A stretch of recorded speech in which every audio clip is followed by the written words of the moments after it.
In June 2019, I took to the road to ask people from all over the country about their dreams.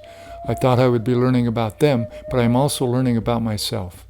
Join me and see what you find out about yourself as you listen to other people answer the 3 dream questions.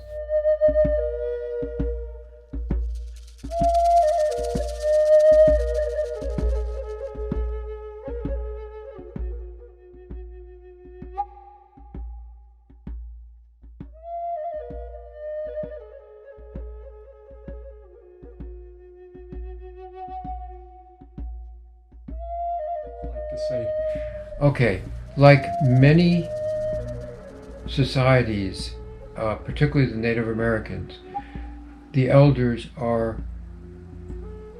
listened to. So as an elder, I would love to pass on some of my experience to younger people. Not tell them what to do, but just say, why don't you try this and see what happens to you? Because for me, that was a lesson. So that kind of passing on whatever I can to younger people so they don't have to do the same lesson. And in today, it's much more... This is Bob, and he's agreed to answer the 3 dream questions. Are you ready, Bob? I'm ready, yes. Okay, the first question is hopes and dreams. Well, the hopes and dreams is that I stay healthy and I can continue experiencing the beauty of this beautiful earth and the people and the flowers and the trees and the rivers, and that everybody gets a chance to share that beauty. Mm-hmm. Yeah, that's what I hope. So your hope is that not only you get to enjoy it, but that other people everybody will take advantage of what... Everybody realizes their basic goodness, and we treat people with a golden rule. As we talked before, you mentioned something about the earth itself and like a stewardship position. Yes, we have to take care of the earth, which is our mother, and our mother sustains us. Okay. And I don't think I mentioned it before, but love is all there is. That's a good Beatles song. Yeah. So however you interpret love, try to be in touch with love. They put out such a variety of music in such a short period of time. I know. They really did. And love, the kind of love that is not attached. You do it because you love it. You don't want anything in return. Unconditional. Unconditional love. And when you have unconditional love, you get showered with love back. Back at you. That sounds like the advice as well. That's almost number 3.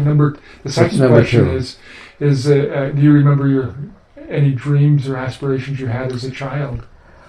Well, that was just kind of being open and maybe breaking a few rules here and there. Do you know what you said? You mentioned something about being an engineer. That was something that you were thinking about, or something your father... Well, I was pretty much straight-laced until I got to college. And there was a little bit more leeway to do things. Meet different people and study different things. And so... You're not remembering what any of your childhood dreams of what you wanted to do or be? Well, I think I really wanted to be... work with plants. Oh. I really wanted to work with plants. Oh. When I was 11 years old, I had my first nursery. I started Little Hawk Nursery here, and I put maybe 3,000 plants in gardens around Vermont. And so when I was 11, I would go into the woods and get trees and planted. My parents had converted a barn into a house. So you've got to live that dream. I did.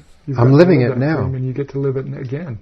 Yes. If you could go back, or if you could talk to a group of, let's say, 13 to 18-year-olds today, and you had a notion that they might follow your advice, what might you counsel them? Well, I would say, tune into some of the yoga teachings, but yoga might have a image, so forget yoga. Just eat healthy food, grow some if you can because it's magic. Get plenty of exercise, try meditation, try studying your mind, how you work, and learn how to let go of anger and some of your emotions.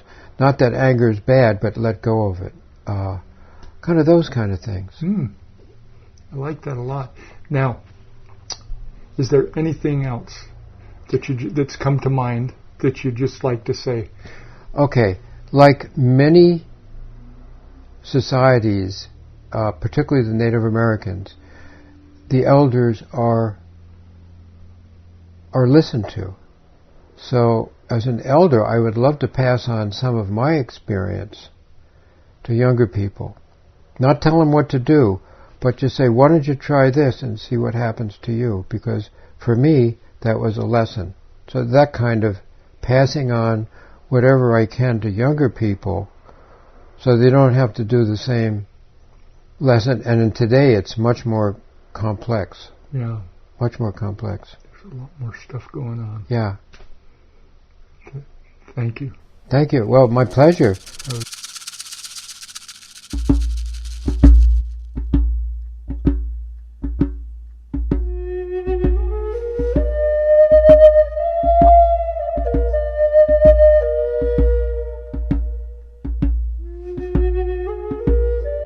Well, I think I really wanted to be work with plants. Oh. I really wanted to work with plants. Uh-huh. When I was 11 years old, I had my first nursery. I started Little Hawk Nursery here, and I put maybe 3,000 plants and gardens around Vermont. And So when I was 11, I would go into the woods and get trees and planted my parents that converted a barn into a house. So you've got to live that dream. I did. I'm living